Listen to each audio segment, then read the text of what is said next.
Itiis ko talaga yung hirap na naramdaman ko dito lang. Alam kong masama na yung pakiramdam ko, masama yung sikmura ko. Yung parang lumilitaw na talaga ako sa hangin, pero pinipilit ko yung katawan ko, no? Para maitanim ko lang lahat ng kamunting kahoy kasi nasasayangan ako. Pagkatapos ko talagang magtrabaho dyan mga langga, huminto talaga ako kasi yung katawan ko bumigay. Tapos, yung nasa isip ko, walang tao dito, paano kung makuyapan ko?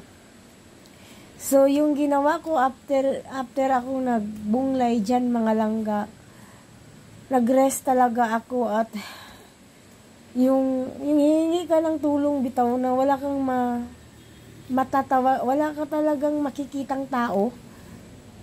Pero sa dyan, tiniis ko na lang talaga. After talaga dyan, hindi ko alam, para akong lumilitaw. Yung parang pagtindog mo, manglipong ka mga langga ba?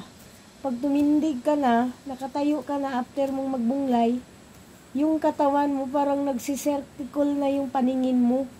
Kasi pinipilit ko yung katawan ko talaga kahit masama.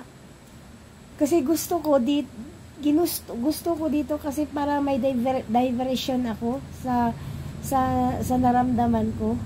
Mali pala talaga langga, no? Akala ko talaga langga hindi na ako makakaangat sa pauwi ba mga langga. Pero sabi ko talaga, Lord, tibahayin mo yung katawan ko.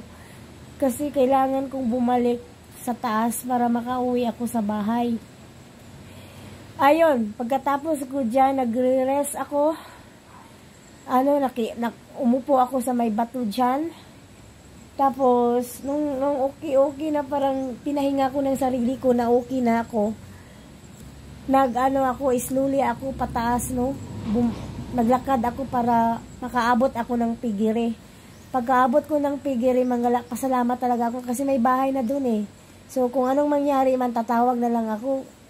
Hindi pa naman talaga, nakaya ko katawan ko, umuwi na talaga ako patungong karsada, langga, at nakaabot ako sa karsada mga langga. Sabi ko, wow, winning talaga, winning.